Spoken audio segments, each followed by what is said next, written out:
They say Aliko Dangote is the richest man in Africa.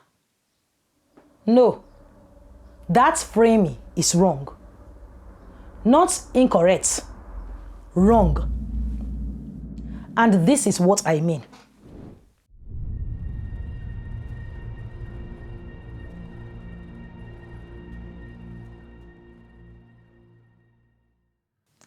Aliko Dangote is the 70th richest person in the world as of the end of May 2026.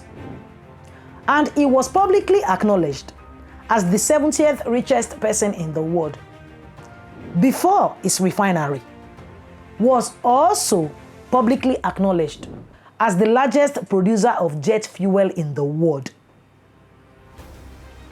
After the Middle East War began, the Dangote refinery shifted to max jet mode. And in April, it became the world's single largest exporter of aviation fuel. From S&P Global, Commodities at Sea data, May 2026. I talked before in Africa's Best about how foreigners want to frame Aliko Dangote and how framings are not mistakes. They are intentional. How do these two framings make you feel? What stories about yourself do they remind you of? The first framing, richest in Africa, frames Dangote inside a named thing called Africa. It creates a story of being the best, but from a place with no identifiable culture, except inevitably generalized stereotypes. And it frames him as clearly needing to be seen from a certain angle for him to have the title of Richest. Or, to say it another way, Dangote must be looked at from a certain limiting perspective to enable him to be seen as a richest anything. The alternate framing, 70th in the world, invites comparison. Not the best, but 70th. 70th out of 8.3 billion people. No box. No creating an angle that is clearly false to look like he is on top. And the other fact, largest producer of jet fuel in the world.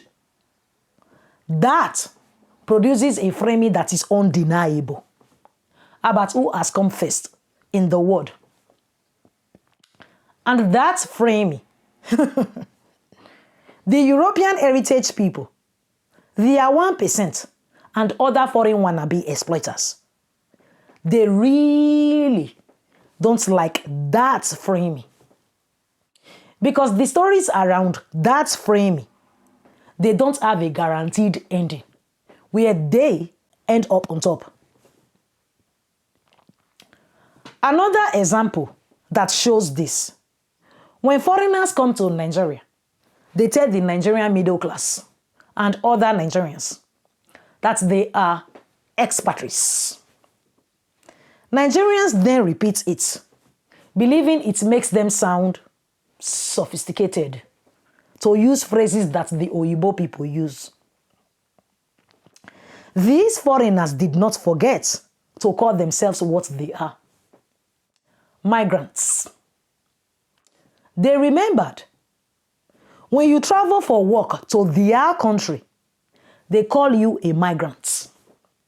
But when they travel to your country for work, they insist on being called ex-patriates. What? Did they forget to call themselves what they are? Migrants? They don't know what they are doing. Oh, they are just foreigners. All these Oyibo people, they say foreign things. Don't mind them. Look, it's exciting. See the language they use. It's an Oyibo thing. Watch me repeat it and look easy too.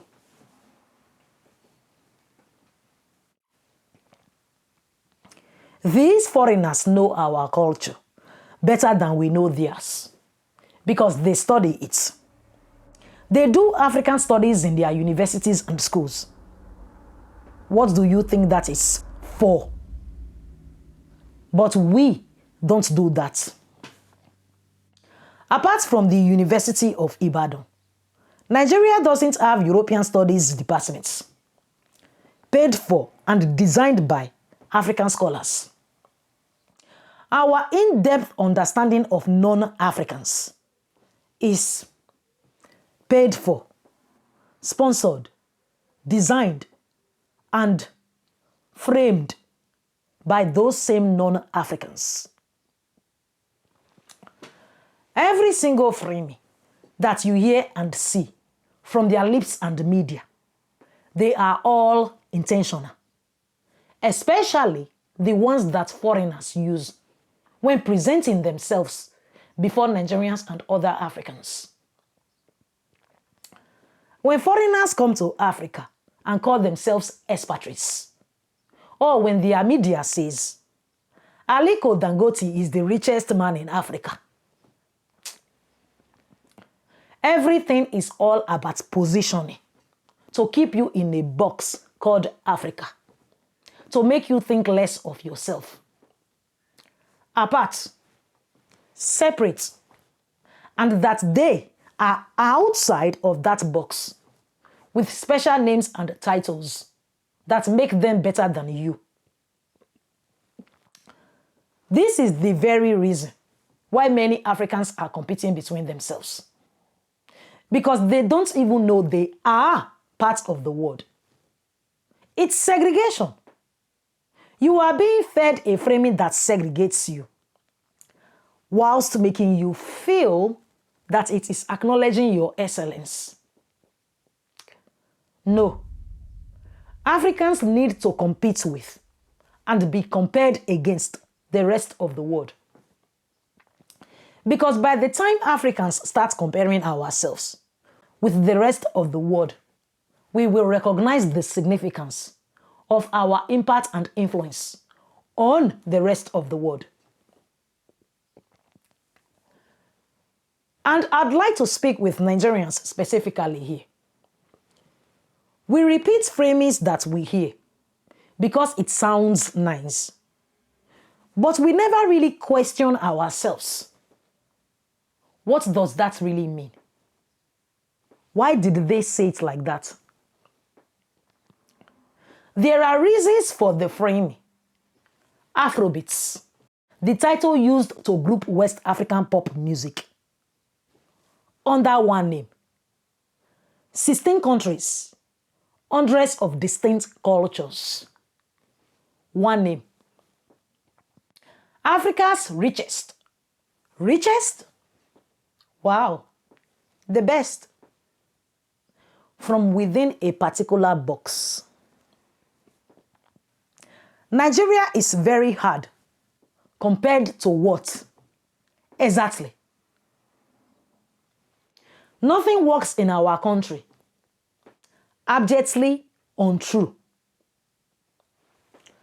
Every single frame is designed to make you think of yourself as less.